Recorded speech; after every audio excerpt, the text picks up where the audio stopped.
Boa noite a todos. Boa noite, queridos. Sejam muito bem-vindos à Red. Que alegria estar aqui com você nesse domingo. Um domingo muito fofo, né? Tivemos a apresentação de bebês.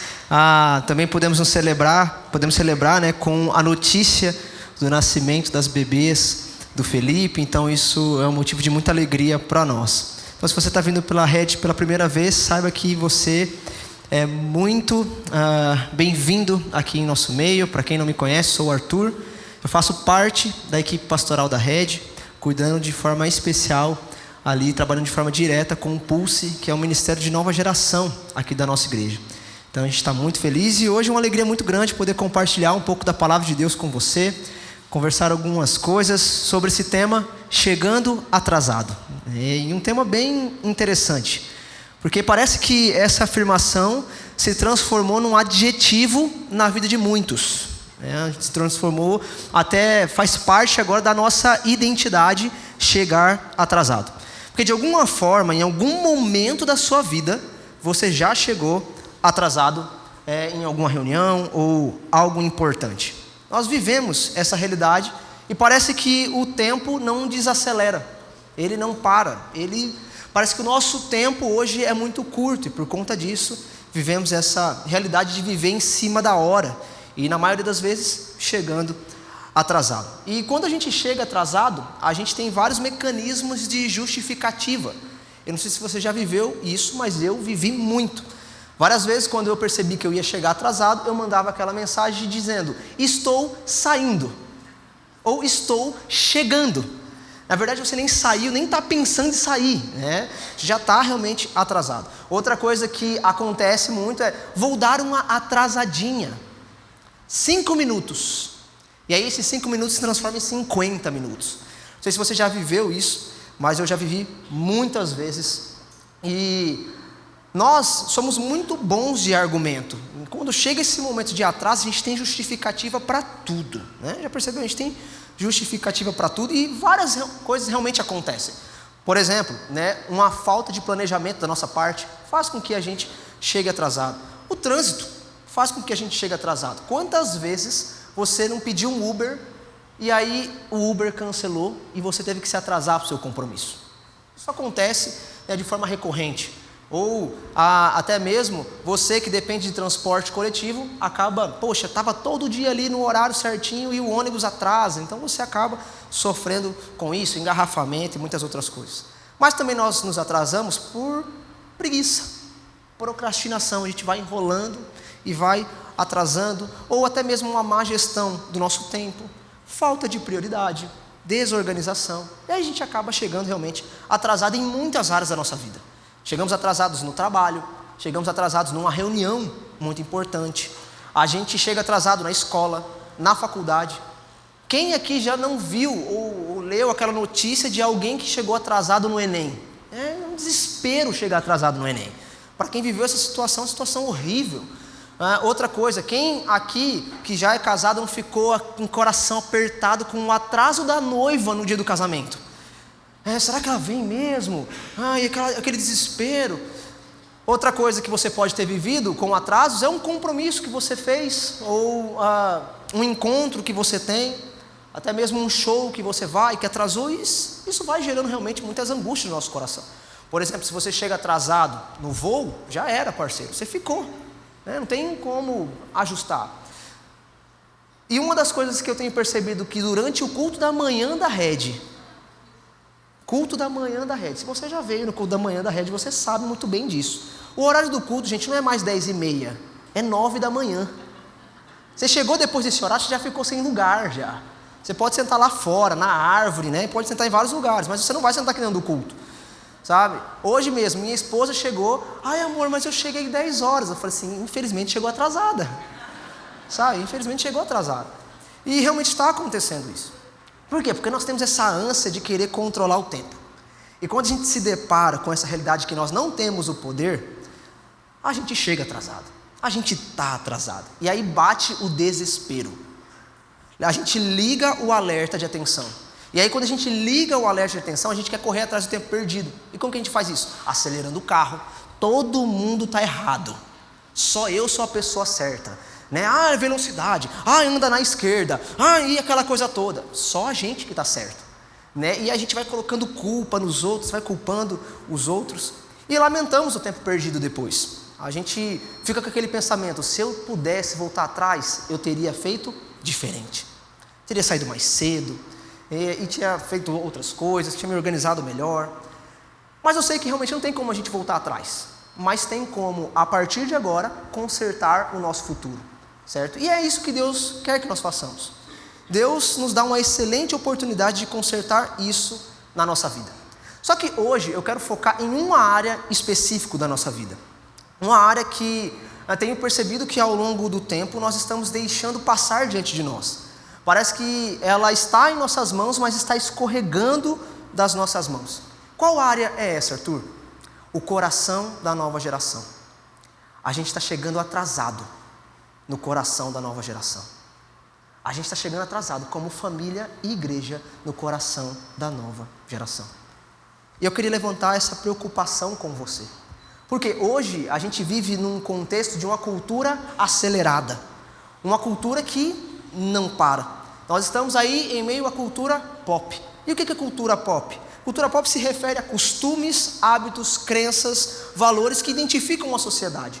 Pop significa a abreviação de popular, né? Aquilo que está em evidência. Então, cultura pop tem muito a ver com os princípios, valores, hábitos do agora, daquilo que está em evidência, daquilo que está na moda. Isso é cultura pop. E a cultura pop, ela não para. Não para. Ela está sempre avançando.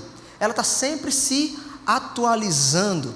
E a cultura pop, em muitos momentos, tem mexido com os nossos hábitos, princípios e costumes. Porque a cultura não para com o tempo. E o avanço da cultura em mudar os nossos hábitos, ele é sutil. Muito sutil.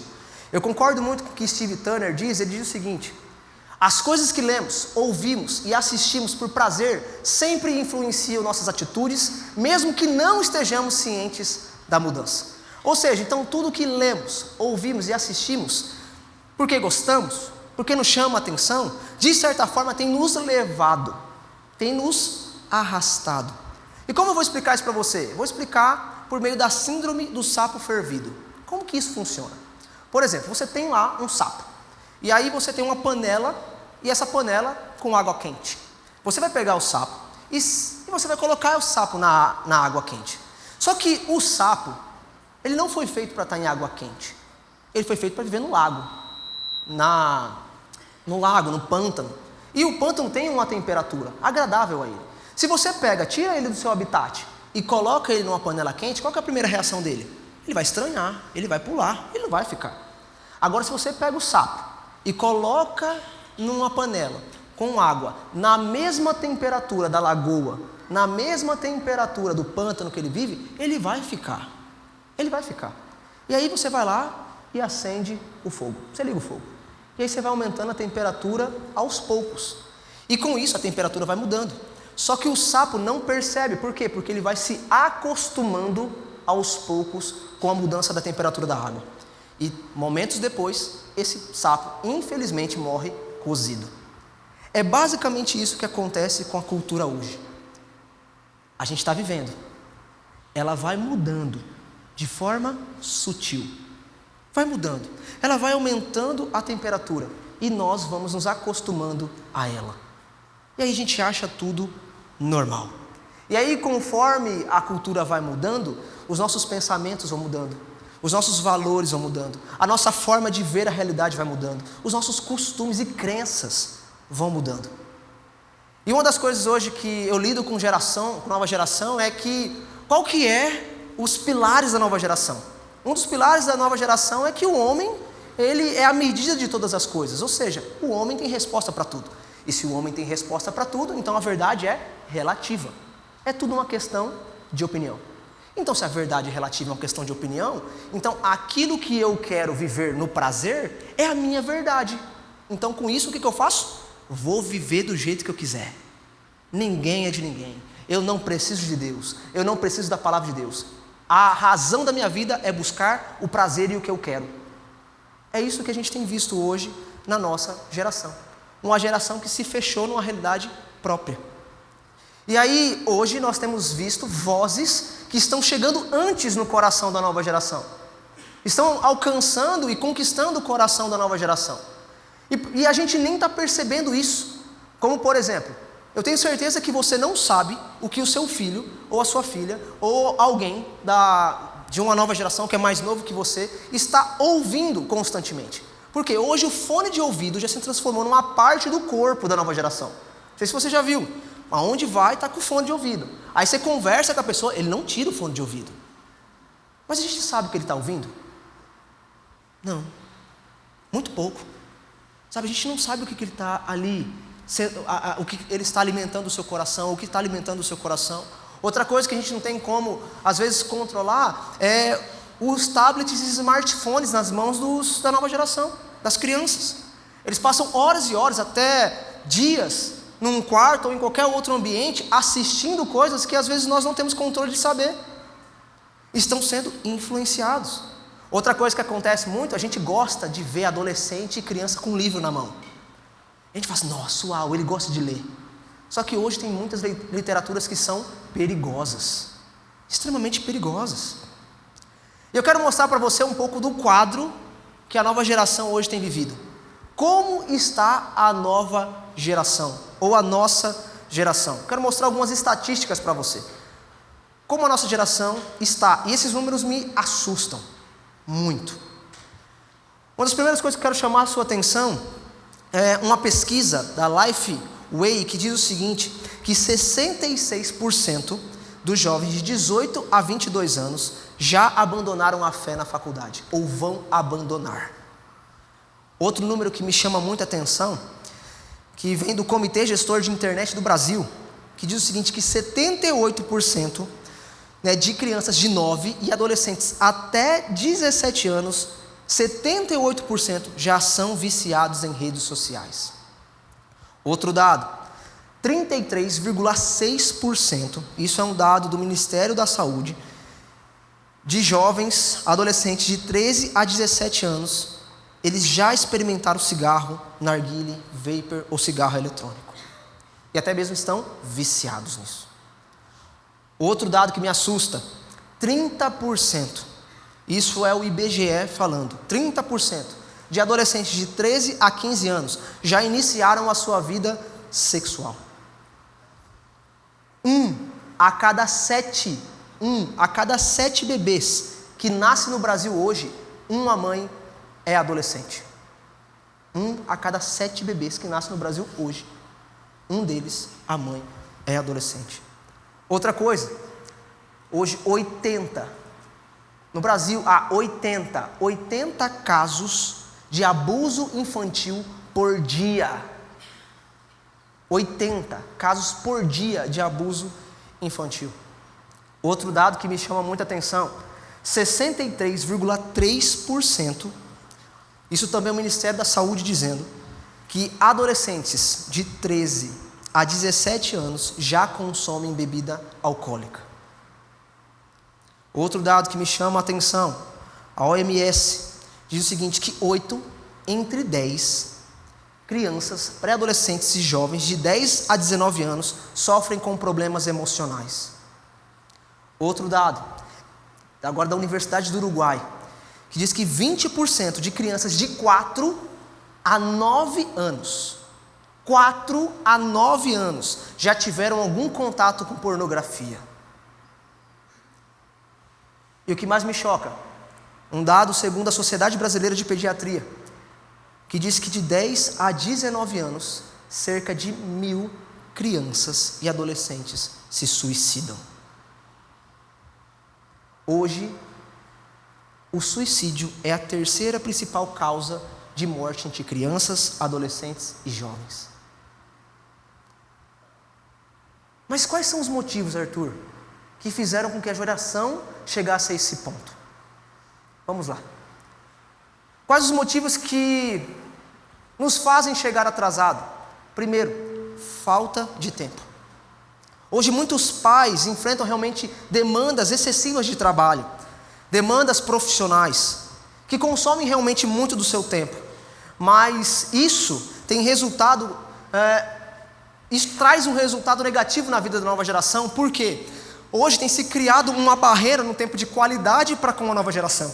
Nós não temos tempo para a nova geração. Ou dizemos que nós não temos tempo. Outra coisa que a gente vê é a dependência de tecnologia. Hoje o uso excessivo de dispositivo eletrônico pode afetar a qualidade da interação que nós tenhamos com os nossos filhos. Então isso prejudica a comunicação, isso prejudica a conexão emocional com a nova geração. Outra coisa que acontece muito, a pressão acadêmica. Está pressionando, em alguns casos os pais colocam um fardo excessivo no desempenho acadêmico do filho e levam os filhos a um alto grau que, se eles não conseguirem alcançar esse alto grau, eles não servem, eles não são bons. Se eles não passarem na faculdade, eles não são bons. Outra coisa que acontece muito, estresse parental. Na nossa vida corrida hoje, o que acontece? Muitos pais estão chegando estressados em casa. Nós chegamos estressados. E aí quando o nosso filho ou filha vem correndo para poder falar para a gente no nosso dia, o que a gente faz? Descarrega o estresse no filho e na filha, ou na esposa, no marido. Isso tem criado uma barreira de comunicação com a nova geração. Outra coisa, a falta de limites. Falta de estabelecer limites claros faz com que no futuro essa geração tenha dificuldade de entender e compreender e respeitar regras e normas. Agora o oposto, que é a superproteção, faz com que nós não venhamos a desenvolver a habilidade de resiliência e de autonomia da nova geração. Eles vão viver dependentes. Outra coisa que acontece muito é a modelagem de um comportamento inadequado. Ou seja, eles veem um comportamento inadequado em casa e repetem. Eles estão observando tudo. Então eles observam o jeito que o pai trata a mãe. Eles observam o jeito que a mãe trata o pai. Eles observam aquilo que o pai fala, os palavrões, as expressões. E aí eles replicam tudo. Eles vão replicando tudo. Outra coisa que acontece é esse foco excessivo no desempenho. O meu filho precisa ser o melhor. Se ele não for o melhor, não é meu filho. Você tem que ser o melhor. E a gente acaba desenvolvendo orgulho, não humildade. Outra coisa que acontece é a falta de conhecimento sobre a geração que nós vivemos. Nós não buscamos conhecer essa geração. E eu quero mostrar para você que isso é um fator de casa, lar. Agora eu quero mostrar para você o que eles enfrentam fora. Os desafios que a nossa geração tem enfrentado. Primeiro desafio, influências negativas. Eles estão lidando com influências negativas. No YouTube, no TikTok, nas séries, novelas, personalidades, famosos, pessoas que estão falando e se tornam um tipo de referência para eles. Mas são péssimas influências. Outra coisa que eles acabam lidando é com a pressão social. A pressão pelo desempenho. A pressão para que eles venham a ir bem e suprir as expectativas que os pais criam. Outra coisa que eles lidam com pressão social é eles precisam ser aceitos pela sociedade, então fazem de tudo para serem aceitos pela sociedade. Outra coisa que acontece, a falta de orientação. Às vezes muitos estão em famílias desestruturadas, aonde eles não têm orientação para cuidar das suas emoções, do que estão sentindo, das dores que estão sentindo. Outra coisa que acontece, falta de orientação na questão sexual. Muitos estão se deixando levar na vida sexual, por quê? Por falta de orientação, por falta de ensino, por falta de cuidado, porque é um assunto que parece que a gente tem medo de conversar, a gente tem medo de falar. Outra coisa que eles lidam com bullying e cyberbullying. Eles lidam com bullying no ambiente externo, real, e também lidam com bullying no ambiente online, virtual. E a cultura do cancelamento e por aí vai. Outra coisa que eles lidam com problemas de saúde mental, com problemas de saúde emocional. E não tem para onde correr. Estão desesperados procurando alguém que possa ouvi-los. Outra coisa que acontece, desafios econômicos. Às vezes esse jovem está inserido em um contexto onde a família não tem condição de oferecer para ele uma educação de qualidade. Outra coisa que acontece, uma pressão da imagem corporal. Ou seja, eu preciso ser bem visto para ser amado. A minha filha precisa ser linda, o meu filho precisa ser lindo para ser amado e para ser aceito. Isso se torna uma pressão na vida da nova geração. Outra coisa, vícios e drogas. Coisas que estão no cotidiano. Vícios em videogames, vícios em tantas outras coisas. E as drogas, que são coisas que estão na nossa realidade. E que eles são pressionados a experimentar todos os dias. Mas, poxa, Arthur, que quadro horrível esse. É o que a nossa geração está vivendo. E nós precisamos unir forças para não chegarmos atrasados no coração da nova geração. A gente precisa unir força. E aí você pode pensar, Arthur, mas minha família é imperfeita. Realmente, nós somos construídos, nós temos realmente famílias imperfeitas. E a Bíblia vai nos mostrar famílias imperfeitas. Mas a Bíblia também vai mostrar a partir dessas histórias que nós podemos aprender a fazer diferente. Nós podemos tomar atitudes corretas. A Bíblia vai dizer de histórias de pais que não deram atenção para os seus filhos e perderam o coração deles. Por exemplo, Jacó. Jacó teve diversos filhos, mas não teve pulso com seus filhos. E aí então a gente vê na história que um deles vai lá e mata várias pessoas de um vilarejo. Outro vai lá e tem relação sexual com uma das esposas de Jacó. Outros vão lá e vendem um dos irmãos. Uma família que parece que vai de mal a pior. Outra situação que acontece, Eli. Pai presente na igreja, mas ausente na família. Eli, um sacerdote zeloso pelo templo, mas que não cuidava do coração dos seus filhos, Ofni e Finéias. E é interessante que o texto de 1 Samuel 2 vai dizer que os filhos de Eli eram homens perversos, não tinham nenhuma consideração ao Senhor. Pessoas que viviam na igreja, mas ausentes no lar. E aí quando a gente olha para um outro exemplo, Samuel, e a gente acha que Samuel não vai repetir os erros de Eli, o que acontece? Samuel comete os mesmos erros de Eli. Eu fico imaginando Samuel olhando para Eli dizendo assim, eu não vou viver o mesmo, eu vou fazer diferente. Eu acho que a gente vive isso, né? Quando a gente vê o nosso pai fazendo uma coisa e fala assim, não, quando eu casar, quando eu tiver filhos, eu vou educar de uma outra maneira. E aí a gente vive uma situação que a gente está fazendo a mesma coisa. Sabe, e Samuel viveu isso. Joel e Abias, que eram filhos de Samuel, eles também são pessoas corruptas. Pessoas que não seguiram um conselho e não seguiram o exemplo do seu pai. É isso que 2 Samuel, capítulo 8, vai dizer. Eles não eram como o seu pai. Eram pessoas gananciosas, soberbos, que praticavam, que na verdade pervertiam a justiça. Um outro exemplo de família, Davi, um outro exemplo, alguém que teve sucesso como rei, mas um fracasso como pai. Teve um sucesso na esfera social, na sociedade, mas fracassou no lar. Sabe, Davi, ele cometeu vários erros. Isso resultou na destruição da sua família. Davi viu os seus filhos cometendo vários erros e não tomou a atitude correta e adequada de repreendê-los. E com isso nós vemos adultério acontecendo no meio da família. Nós vemos incesto acontecendo na família. Filho querendo matar o pai. Irmão matando o irmão. E é uma história que vai de mal a pior.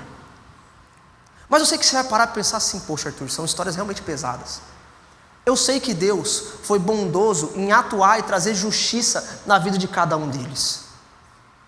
Deus realmente foi bondoso. Mas eu quero focar com você que essas histórias são alertas para que nós não venhamos a fazer o mesmo. Para que nós venhamos a agir de forma diferente e não chegarmos atrasados no coração da nova geração. Por isso eu quero mostrar para você 4 conselhos para não chegarmos atrasados no coração da nova geração. Porque se nós ganharmos o coração da nova geração, nós vamos ganhar a sua atenção. E ganhando a sua atenção, nós podemos, a partir daquilo que Deus vai fazer em nossas vidas e através de nós, transformar uma geração. Então, o nosso objetivo é fazer com que eles sejam mais filhos de Deus do que nossos filhos.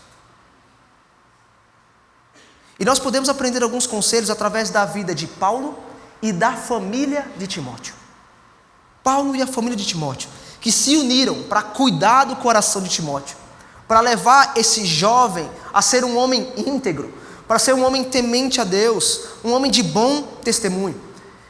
E é interessante o amor que Paulo tinha para com Timóteo, porque era um amor de filho, um filho na fé. E é isso que Paulo fala sobre Timóteo. Em 1 Timóteo, capítulo 1, versículo 2, o texto diz: escrevo esta carta a Timóteo, meu verdadeiro filho na fé. Meu verdadeiro filho na fé.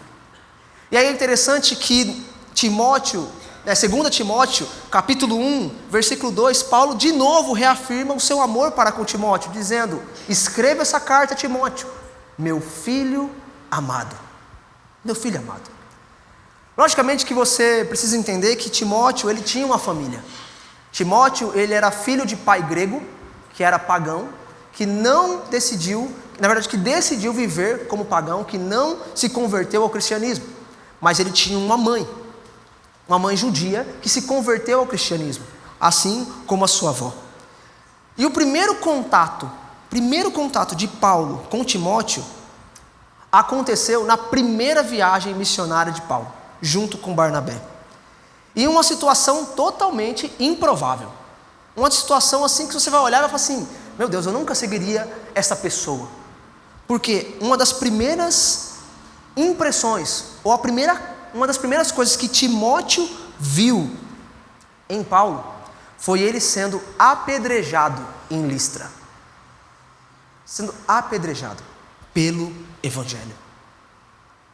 E a partir daquele momento, Paulo, então, e Timóteo se aproximam e começam a construir uma relação que se fortalece de tal modo a ser uma relação semelhante a um pai e filho. Filho gerado na fé, filho amado na fé. E a ideia do texto aqui, quando fala filho, no grego é teknon, que significa, ou que se refere a um relacionamento íntimo, recíproco, formado entre homens, que criam laços de amor, amizade, confiança, da mesma forma que um pai tem para com um filho. Então aqui nós vemos que Paulo, ele se importa com Timóteo, traz Timóteo para perto, como um filho. E aí então agora Paulo dá o primeiro passo, para não chegar atrasado no coração de Timóteo. A primeira coisa que Paulo faz é entender o contexto que Timóteo estava vivendo. As dificuldades de Timóteo. Entender o contexto atual. E o texto de 2 Timóteo 2,22 vai dizer: fuja de tudo que estimula as paixões da juventude. Em vez disso, busque a justiça, a fidelidade, o amor e a paz, na companhia daqueles que invocam o Senhor com um coração puro. Então Paulo está exortando Timóteo com base num conhecimento que ele tinha sobre a realidade. Paulo não estava falando algo que ele não conhecia, que ele não sabia. Paulo ele fez uma leitura precisa do ambiente que Timóteo estava vivendo, do ambiente em que Timóteo estava inserido. Ele sabia que Timóteo, naquele tempo, quando ele escreveu para ele, Timóteo estava em Éfeso, uma cidade gigante, um centro comercial, uma metrópole, uma cidade marcada por idolatria, uma cidade marcada pelas pessoas que iam buscar prazer naquele lugar. Ele sabia que era uma cidade cheia de pecados. E aí então Paulo vem e diz para Timóteo: fuja de tudo que estimule as paixões da juventude. Então Paulo está dizendo para Timóteo: Timóteo, fuja do desejo proibido, fuja daquilo que é errado e que eu sei que essa cidade tem para te oferecer. E ao mesmo tempo Paulo fala assim: nos dias da tua juventude, no tempo da tua juventude, fuja. E a ideia de juventude aqui é de um conjunto, ou na verdade de um período da vida. Então vários momentos da sua vida, Timóteo, você vai precisar fugir daquilo que são paixões pecaminosas. Então, quando Timóteo era criança, as tentações são uma. Quando Timóteo se transformou em adolescente, as tentações foram outras. Quando Timóteo se transformou em jovem, as tentações foram outras. E quando ele então estava mais experiente, as tentações foram outras. As tentações elas vão mudar, mas o conselho continua o mesmo. Fuja dos estímulos, das paixões do período da sua juventude. Fuja dessa cultura pecaminosa. Então Paulo, ele conhecia tanto o contexto como o lugar e a pessoa de Timóteo. Paulo sabia que aquela cidade era uma cidade imoral, perigosa, e que poderia atrair ao pecado, e tinha esse potencial. E Paulo também conhecia o jovem Timóteo, sabia qual que era o sentimento de Timóteo, o desejo de Timóteo, o sonho de Timóteo, o que movia Timóteo na sua vida. Ele sabia o que estava acontecendo no coração. Então, como um bom pai, Paulo, ele estava atento a tudo aquilo que estava acontecendo na vida de Timóteo, tudo que girava em torno da vida do seu filho na fé. Ele conhecia o contexto. E queridos, de forma prática, nós precisamos entender questões culturais, relacionais, emocionais e espirituais da nova geração. Qual cultura? Aonde ele está? O que ele está fazendo? Quais são os modismos do momento? Sabe, o que eles estão lendo? O que eles estão vendo? Entender a cultura é algo primordial. O que eles assistem, o que eles ouvem, o que eles leem, aonde habitam. Nós precisamos entender as suas dificuldades, ser sensíveis às suas emoções. Este é o primeiro passo para a gente não chegar atrasado. Então a gente precisa entender que o processo de educação hoje, existe um conflito de geração. Não tem como você educar a geração Z e a alfa da mesma forma, porque eles têm características diferentes. E daqui a pouco vai vir uma geração C, que é a geração Covid, dos nascidos de Covid, que vão vir pensando de uma forma diferente. Por isso que é importante a gente compreender essas gerações, porque eu tenho certeza que você já passou por isso. Se você tem 2 filhos, você com certeza deve estar passando por isso, que o seu segundo filho é totalmente diferente do primeiro, e até a forma de educar precisou ser diferente, porque eles nasceram em momentos diferentes, em tempos diferentes, características diferentes. Por isso que é muito importante a gente estar atento a essas coisas.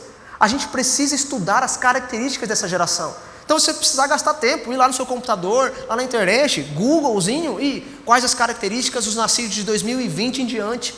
Ah, é a geração Y, é a geração X, é a geração... E aí então você vai, deixa eu entender aqui as características dessa geração. E agora eu vou começar a observar as características dos meus filhos, para ver se faz sentido. Eu vou começar a olhar, vou começar a observar, vou começar a ficar atento. É necessário que a gente desenvolva e entenda o que eles estão passando. E uma das coisas que eu quero dar para você, para te ajudar, se você é pai de criança, bebê, eu vou indicar um livro para você, Pastoreando o Coração da Criança. Um excelente livro para te ajudar a entender os desafios dessa fase de vida.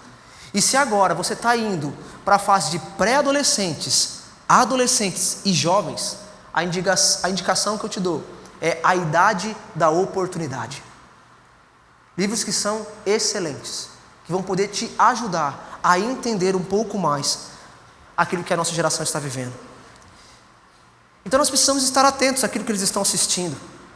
Sabe, não é deixar eles assistirem de qualquer forma. Não, vamos procurar resenha. Vamos procurar o comentário sobre esse filme. Vamos ver a classificação. A gente precisa se importar com aquilo que eles estão sendo alimentados pela cultura. Eu concordo com Charles Colson, que ele diz o seguinte: ignorar a cultura é negar a oportunidade de ser luz nas trevas, pois é no entendimento do presente, do agora, que nós encontramos a chave para comunicar a esperança eterna. Então a fé cristã ela não foge do mundo. A fé cristã ela se envolve. E ela se envolve de tal maneira que ela transforma a realidade do mundo. Então, a fé cristã, ela não é uma fuga da cultura, ela é uma resposta para a cultura. E eu gosto muito de olhar para Provérbios, porque Provérbios parece que é escrito para a nova geração. De um homem sábio, Salomão, que tem um entendimento do contexto da vida e agora dá orientações para como viver essa sociedade, para como viver essa vida. E é interessante a expressão que você vai encontrar em Provérbios: filhos, filhinhos, não se deixem levar, se orientem. Aquele que faz algo que não é da vontade de Deus é insensato. Aquele que obedece à vontade de Deus, ele é sensato. Então, Salomão faz uma leitura minuciosa e assertiva sobre as dificuldades que nós temos na vida. E ele ainda dá a orientação de como viver. Só que o que acontece conosco? Nós ignoramos esse fato. Ao invés de buscarmos entender, o que a gente faz? A gente terceiriza. A gente não quer esforço. A gente fala assim: logo vai passar, logo ele vai amadurecer, é só uma fase, ele vai aprender sozinho. Mas uma atitude dessa faz com que nós entregamos o nosso filho para um mundo mau. Nós estamos entregando a nova geração para um mundo mau, aonde a rua vai ensinar, aonde pessoas vão estar espalhadas por aí gritando e propagando ideologias, aonde vão estar ensinando coisas que vão levar a nova geração para viver mais longe de Deus. Então, queridos, hoje a forma de educar, em muitos momentos, não vai ser num olhar duro, não vai ser numa palavra de autoridade, e nem na omissão. Mas, muitas vezes, nós vamos precisar aprender, na verdade nós vamos precisar aprender a dialogar, a conversar, a participar e a disciplinar. Porque eles são inexperientes, eles precisam de ajuda, eles precisam de alguém que os ensine. Nós precisamos ensinar a nova geração. E é interessante o texto de 2 Timóteo, capítulo 1, versículo 5, Paulo dizendo sobre a família de Timóteo: lembro-me da sua fé sincera, como era a da sua avó Lóide e da sua mãe Eunice. Eu sei que em você, essa fé, ela continua firme, ela continua a mesma. Timóteo, ele foi influenciado fortemente pela fé da sua mãe e da sua avó, duas mulheres piedosas que ensinaram Timóteo as sagradas letras, ensinaram a Bíblia desde a infância. Então a família de Timóteo se comprometeu a ensinar as verdades de Deus para Timóteo. Eles se comprometeram a ensinar uma fé sincera, uma fé que agora passa de geração em geração. Então passa da sua avó para a mãe, da mãe para Timóteo, e de Timóteo agora para uma nova geração. E nós somos convidados a isso, a propagar uma fé autêntica, sincera, verdadeira, de geração para geração, e é isso que a Bíblia nos orienta. Ensinem a verdade de geração em geração. Não uma fé fingida, uma fé verdadeira. E o texto em 2 Timóteo capítulo 3, 14 e 15 diz que desde a infância, Timóteo foi ensinado nas Sagradas Escrituras.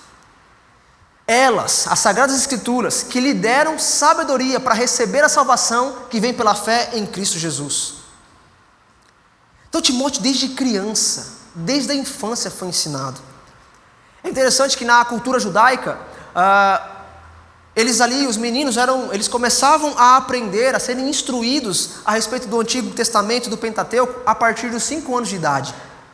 Timóteo, ele começou a aprender sobre as verdades de Deus muito antes dos 5 anos de idade. Ele começou na infância. E por que, Arthur, você chega nessa conclusão? A palavra infância aqui, no original, é brefos, que significa criança não nascida, embrião. Também significa recém-nascido, bebê. Então, desde pequeno, desde o embrião, da barriga, Timóteo já aprendia sobre as Escrituras.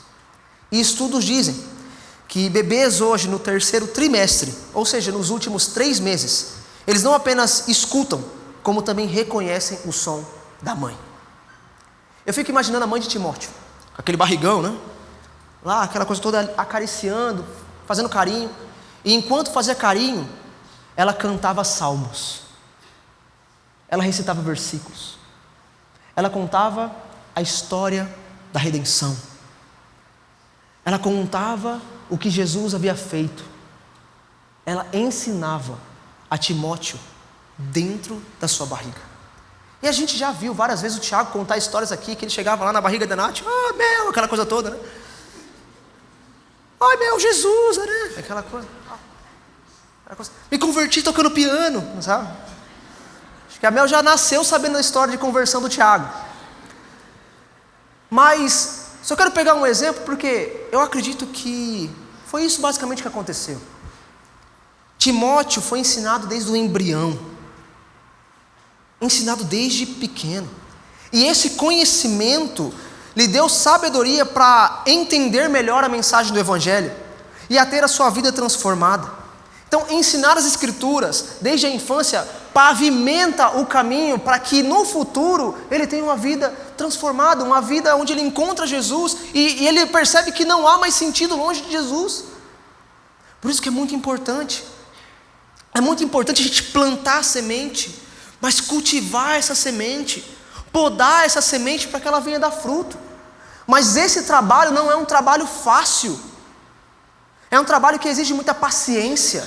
É um trabalho que exige muita perseverança. Ensinar não é um trabalho fácil. Mas eu concordo muito com o que o livro Igreja Essencial diz. Porque parece que essa tem sido a nossa atitude, para deixar a mensagem mais atrativa. E eu concordo muito com o que esse livro diz. Ele diz o seguinte: suavizar ou relativizar a Bíblia não é a resposta para alcançar uma geração mais jovem para Cristo. Eles não querem ser poupados das duras verdades espirituais. Eu não sei se você viu recentemente, mas o Tiago fez uma postagem onde ele disse que não precisamos de doses açucaradas do cristianismo para alcançar a nova geração. A gente não precisa adocicar, porque o que essa geração precisa é da verdade, é da palavra de Deus, e nada mais. E foi isso que transformou a vida de Timóteo. Porque foi isso que a família de Timóteo ensinou. Porque a família de Timóteo, na verdade, a família de Timóteo entendeu que a palavra de Deus, toda a Escritura, ela é inspirada por Deus e útil para o ensino, repreensão, correção e instrução. Eles entenderam isso, que a palavra de Deus é o meio para nos ensinar o que é correto, os princípios e a vontade de Deus. A palavra de Deus, ela é suficiente para nos repreender, para nos mostrar o que não é correto, o que não agrada a Deus. Ela também, ela é instrumento suficiente para nossa correção, para fazer com que nós venhamos agora tomar o caminho correto. É como se a Bíblia nos mostra, olha, isso é pecado, as consequências do pecado são essas, mas o caminho é esse. Então, a Bíblia pega a gente, parece que vem nos trazendo aqui, olha, esse caminho não é o verdadeiro, esse caminho não é o real, esse caminho não é o de justiça, esse caminho não é o de amor, este é o caminho de amor. E aí então a palavra não para por aí, porque ela também é instrução, ela te coloca no caminho e te dá orientação para você permanecer vivendo de forma correta. Ela te dá orientação para você viver a vontade de Deus. Então, a palavra de Deus é a resposta que a nova geração precisa. E ela só aprenderá se a família se comprometer a ensiná-la. É nosso papel. É nosso papel crescer no relacionamento com Deus e transmitir essa verdade. Deus não nos chama a terceirizar essa responsabilidade. Essa responsabilidade é nossa. E é interessante que o versículo 17 vai trazer o resultado disso. Vai dizer que se as pessoas são conduzidas e entendem que toda Escritura é inspirada por Deus, útil para o ensino, repreensão e correção e instrução na justiça, o resultado é que teremos homens e mulheres que estarão preparados para toda boa obra. Estarão preparados para a vida. Eu concordo com que Essa professora cristã, ela diz o seguinte: não subestimem o impacto da fé na infância. Não subestimem. Pregar o evangelho para as crianças é abrir portas para um futuro transformado pelo amor de Deus. Nós não podemos subestimar o poder do evangelho. Mas a realidade, queridos, é que nós estamos investindo rios de dinheiro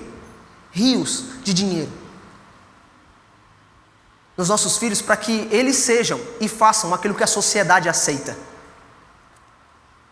E aquilo que nós recebemos de graça e que é nossa missão, nós não temos dado atenção e nem transmitido isso. Nós queremos que os nossos filhos tenham um currículo invejável, mas nós não estamos preocupados com a piedade dos nossos filhos. Nós não estamos preocupados com a eternidade dos nossos filhos, nós estamos preocupados com o aqui e agora, mas não do que será lá na frente,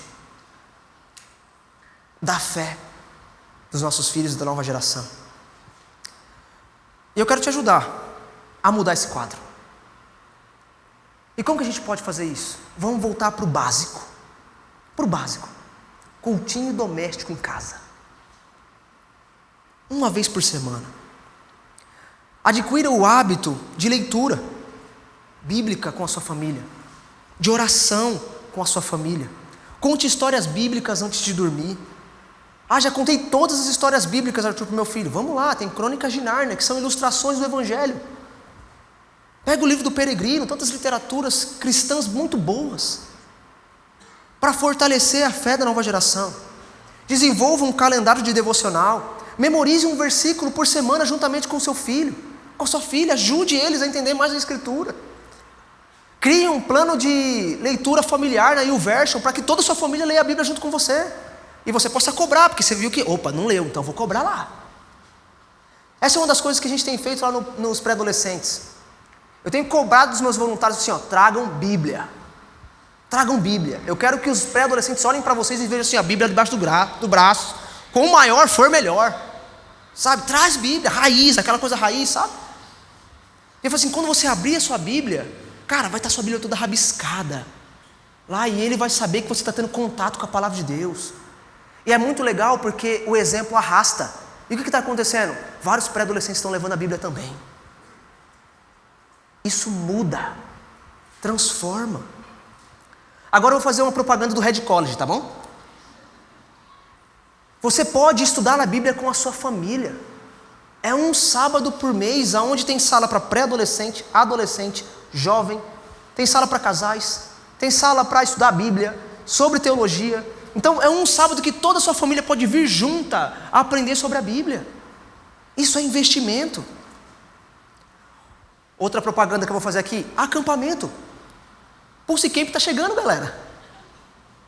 Sabe, esse é o maior investimento que você pode fazer na vida do seu filho. Porque é uma experiência impactante que ele vai ter, de um encontro com Jesus. Sabe, desenvolva o hábito de você sair com sua filha, de sair com seu filho, de fazer perguntas que não se resumam a um sim e não. Dialogue, converse. Sabe, incentive ele a participar de um pequeno grupo, mas você também precisa ser exemplo de uma participação em pequeno grupo também. E assim a gente vai se tornando um exemplo para a geração. Para essa geração. Então aproveite todas as oportunidades que nós temos para falar de Jesus. Aproveite todas as oportunidades. Por quê? Porque eu não quero que você chegue no futuro e olhe para trás e veja a situação, a condição que seu filho está, e você venha a pensar, meu Deus, como eu gostaria de voltar atrás e fazer diferente. Você pode fazer diferente hoje, porque Deus é o dono do tempo. E Ele pode fazer coisas impossíveis acontecer. Amém. Outra coisa, é nossa responsabilidade entender o contexto, ensinar, mas exemplificar, ser exemplo. E é isso que Paulo foi para Timóteo. Olha o texto, 2 Timóteo capítulo 3, versículo 10, 11, diz: mas você sabe muito bem, Timóteo, o que eu ensino. Você, Timóteo, sabe como eu vivo e qual o meu propósito de vida. Você conhece a minha fé, você conhece a minha paciência, o meu amor e a minha perseverança. Sabe quanta perseguição e quanto sofrimento suportei e o que aconteceu comigo em Antioquia, Icônio e Listra. Paulo está dizendo assim: Timóteo, eu sou um exemplo vivo para você. E é interessante que Paulo faz um comparativo com a geração atual. Como eu disse para você, Paulo faz um diagnóstico daquela geração, das características daquela geração, para fazer um paralelo aqui com Timóteo. E se você olhar versículos antes do 1 ao 5, você vai ver Paulo dizendo que o mundo hoje vai de mal a pior. Ele vai dizer que os tempos são difíceis, as pessoas estão amando a si mesmas, amando o dinheiro, são arrogantes, orgulhosas, zombam de Deus, desobedecem pais, são ingratos, são profanos, não têm afeição e não perdoam, são caluniadores, não têm autocontrole, são cruéis, elas odeiam o bem, traem seus amigos, são imprudentes, buscam mais os prazeres do mundo do que são amigos de Deus, vivem uma vida religiosa, rejeitam tudo que é capaz de fazer com que eles vivam uma verdadeira devoção. Isso é o que está escrito, versículos antes. E aí Paulo fala o seguinte: mas você, Timóteo, sabe muito bem o que eu te ensino e como eu vivo. É como se Paulo está dizendo para Timóteo assim: eu conheço a sua realidade, eu conheço os exemplos que as pessoas estão olhando e estão seguindo, mas eu estou dizendo para você, Timóteo, não siga esses exemplos. Timóteo, me siga, veja a minha conduta. E Timóteo viu de perto como Paulo era um exemplo de alguém que viveu o Evangelho, confiou no Evangelho e sofreu pelo Evangelho. Em Antioquia, Paulo foi expulso. Em Icônio, Paulo foi linchado. Em Listra, Paulo foi apedrejado e arrastado pelas ruas. Foram essas cenas que Timóteo viu de Paulo. E Paulo está dizendo: Timóteo, aquilo que eu te ensinei, eu vivo. As minhas palavras não estão desassociadas das minhas ações. E por quê? Porque Paulo estava tão próximo de Jesus que as suas atitudes eram naturais de expressar quem Jesus era, na forma de agir, na forma de falar, na forma de amar as pessoas, na forma de perseverar em uma dificuldade, na fé. Eu concordo muito com o que Confúcio, um filósofo chinês, diz. Ele diz o seguinte: que a palavra pode convencer, mas o exemplo arrasta. O exemplo arrasta.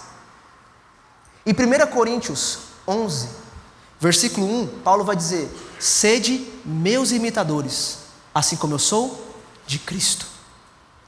É como se Paulo está dizendo assim: olha, eu vou me colocar numa posição aonde eu olho para Jesus, sigo Jesus, replico quem Ele é, e você que está aprendendo pode olhar para mim e repetir também. Percebe? Como Paulo se coloca numa posição para se tornar exemplo para essa geração. E nós precisamos fazer isso também. Mas, queridos, agora eu vou abrir a caixinha com vocês.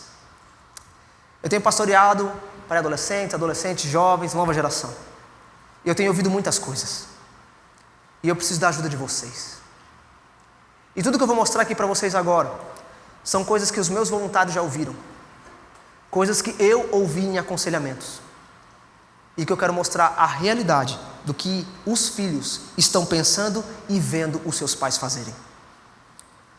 A primeira coisa que eles dizem: o meu pai, a minha mãe, passa muito tempo no celular e não tem tempo para mim. Passam horas e horas no celular, mas não tem tempo para mim.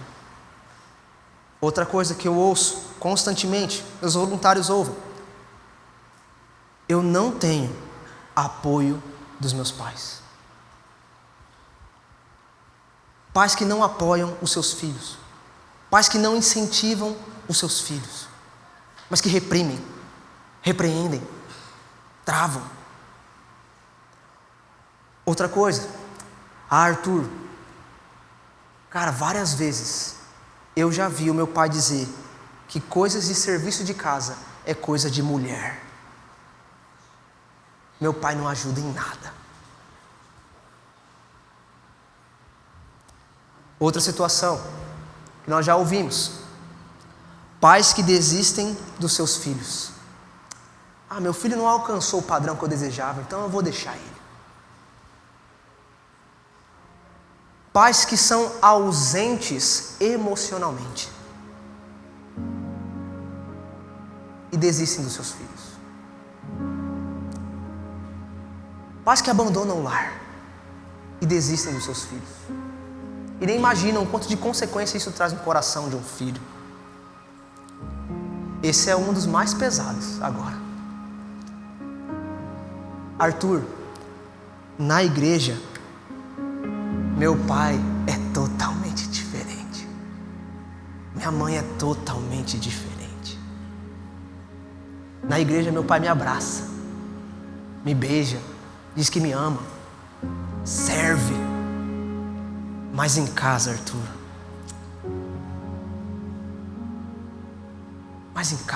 dói. E aí acontece de pais que usam a Bíblia por conveniência. Pega um texto, coloca fora do contexto, para poder então dar justificativa para o seu pecado. Utilizam a Bíblia por conveniência. Outros: Arthur, meu pai age como se eu fosse escravo dele. Eu tenho que ficar servindo ele a todo tempo. Mas o que mais machucou meu coração não foram todas essas coisas. Foi essa aqui: os meus pais não investem na minha fé. Os meus pais não investem na minha fé, naquilo que é primordial. Nós temos falhado. Não dá para continuar assim, se nós somos verdadeiramente discípulos de Cristo. Porque Jesus chama os pequeninos. Deus chama os pequeninos para cuidar, para amar e abraçar. Não dá para continuar assim. Então concordo com o que Lutero diz, que o melhor sermão que você pode pregar aos jovens é ser um exemplo vivo daquilo que você ensina. Precisamos de pessoas que falem da verdade, mas que vivam a verdade. Timóteo não seguiu só o ensino de Paulo, Timóteo seguiu a conduta de Paulo. A nova geração, ela precisa de uma referência. Ela pede por exemplos. Eu quero fazer algumas perguntas para você. Imagine que esse auditório estaria cheio da nova geração aqui. Os seus filhos estariam aqui. Os seus sobrinhos estariam aqui. Seus netos estariam aqui. E qual seria a resposta deles se eu fizesse a seguinte pergunta: o seu pai, a sua mãe, a sua avó, seu avô, seu tio, tia, é a pessoa mais temente a Deus que você conhece? Qual seria a resposta? Qual seria a resposta dele se eu perguntasse, se eu levasse você para ver e assistir um dia de trabalho do seu pai, você conseguiria dizer que você vê nele um exemplo de quem Jesus é? Qual seria a resposta? Qual seria a resposta se eu perguntasse para eles: você vê no seu pai e na sua mãe um exemplo de quem Jesus é, no cuidado para com a esposa, com o marido e os filhos? Será que você vê no seu pai, na sua mãe, um exemplo de humildade a ponto de reconhecer o seu erro e pedir perdão? Será que aquilo que seu pai e sua mãe andam assistindo ou tem no celular, na galeria, são coisas que Jesus teria, assistiria e faria? Será que a conduta do seu pai junto com os amigos em uma festa, em algum ambiente que você sabe que não tem um cunho cristão, será que eles se portariam como Jesus gostaria que eles se portariam? Será que eles refletiriam quem é Jesus? Porque se somos discípulos de Cristo, nós precisamos espalhar e espelhar quem Ele é, principalmente para os novos na fé, que são os nossos filhos, que é essa nova geração. Mas hoje eu lido com adolescentes, pré-adolescentes e jovens que dizem para mim o seguinte: Arthur, eu gostaria de ter o pai em casa que eu vejo na igreja, porque lá ele se parece um discípulo de Jesus.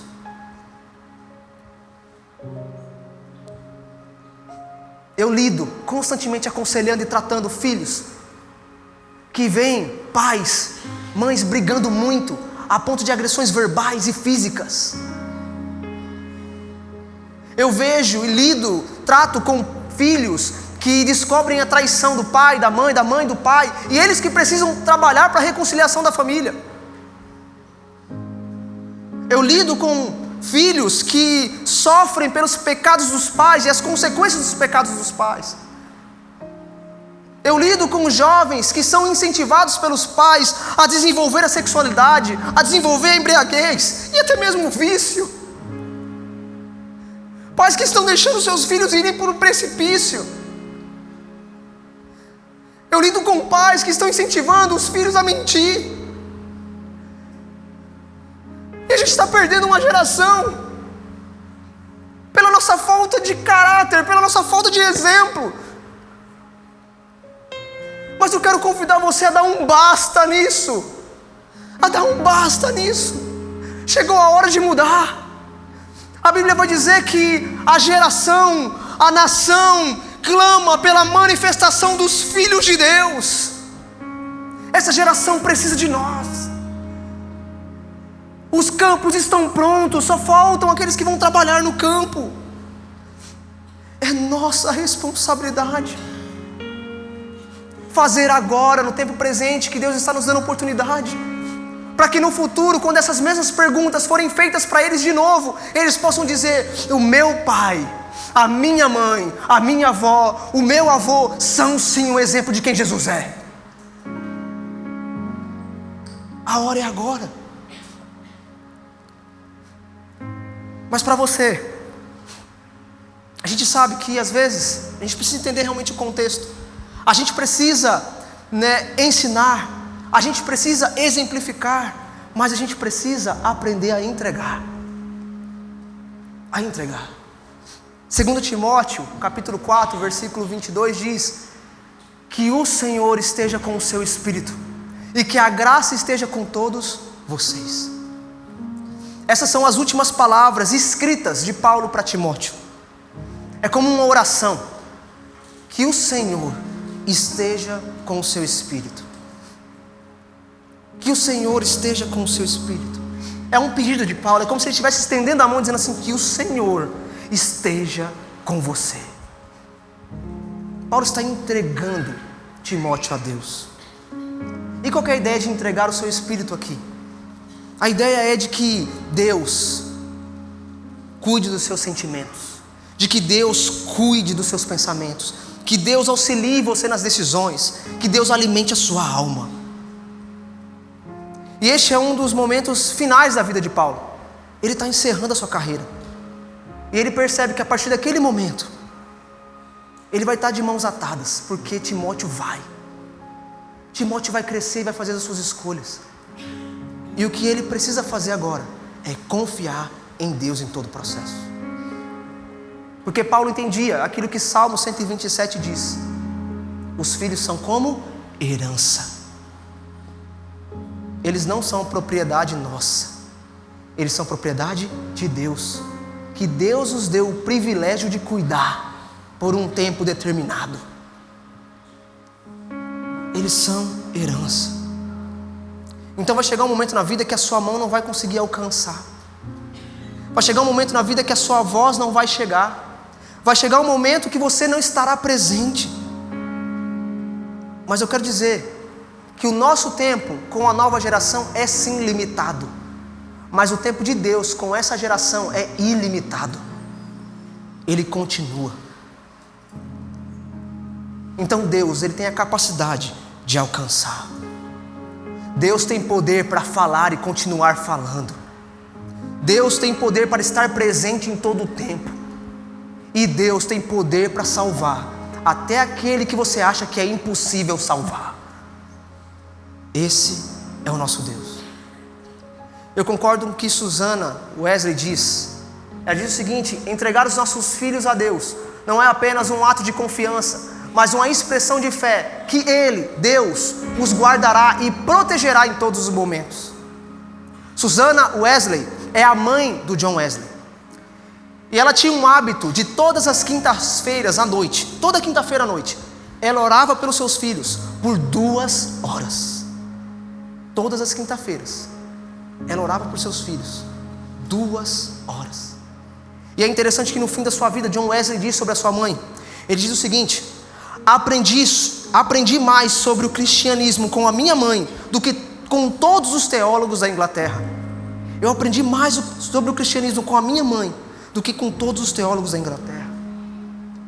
Então eu quero que você entenda que os filhos, eles são um presente de Deus, mas nós precisamos entregar a Ele através da oração e reconhecer que o nosso Deus é o verdadeiro guardião e que tem bons planos para eles.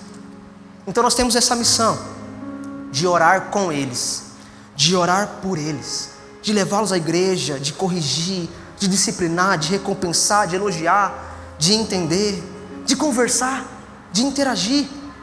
Mas nós não vamos ter o controle das suas escolhas.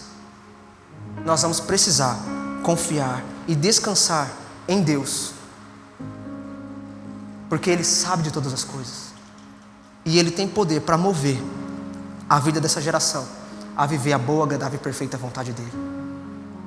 Então, nossas famílias, elas podem ser imperfeitas,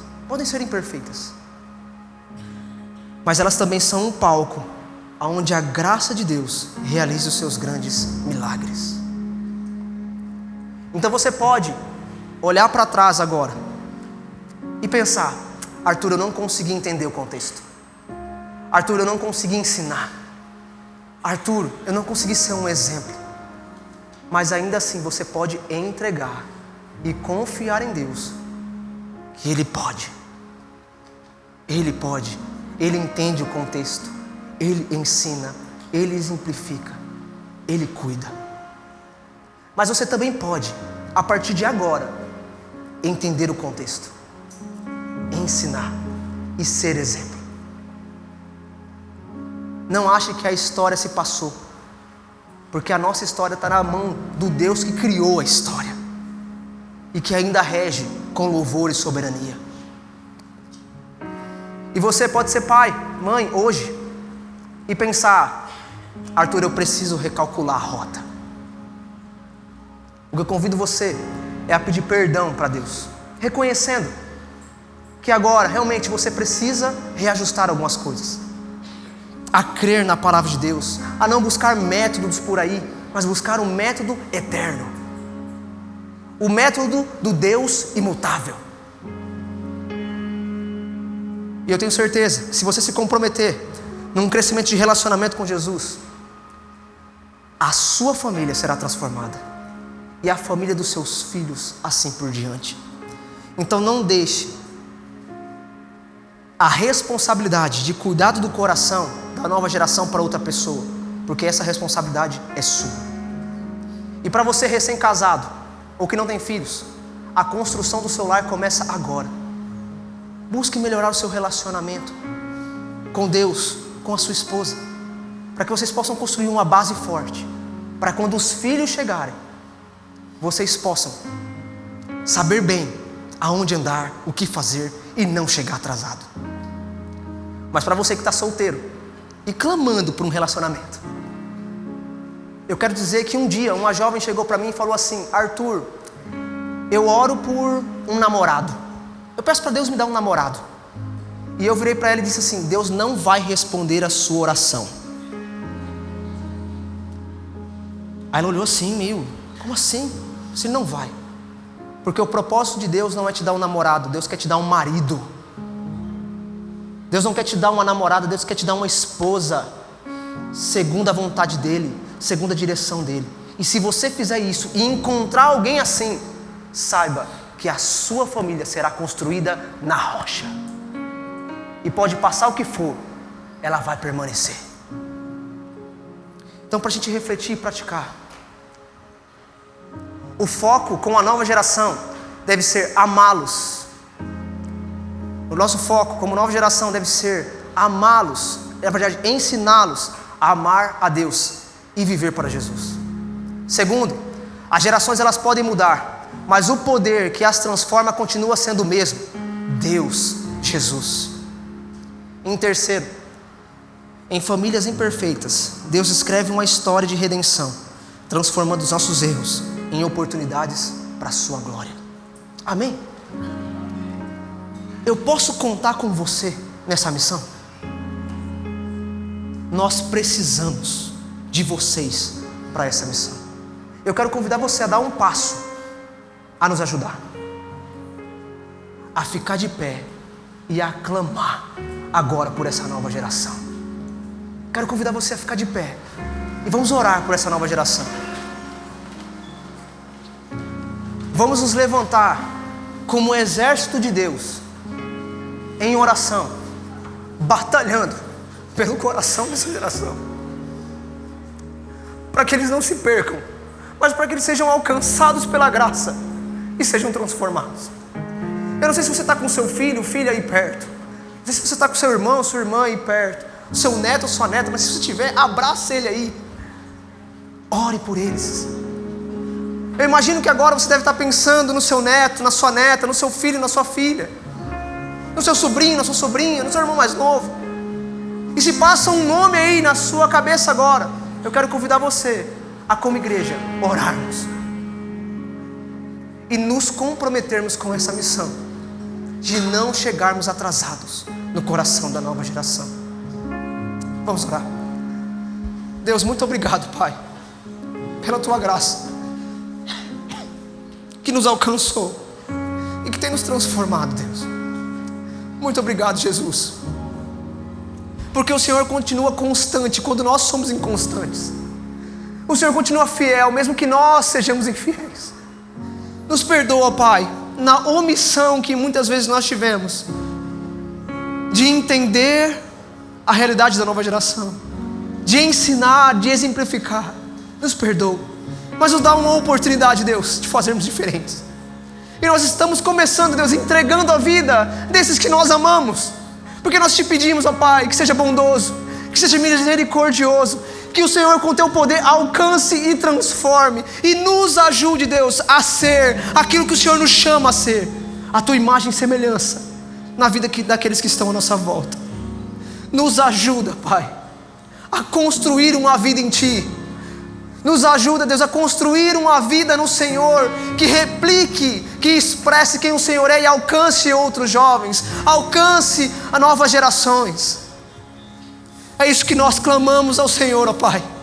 Nos ajuda, porque sem Ti nós não somos nada, mas no Senhor nós conseguimos tudo. E é isso que essa geração precisa: do Deus imutável, da verdade imutável, porque é ela que transforma. Esse é o nosso desejo, Pai, em nome de Jesus. Amém.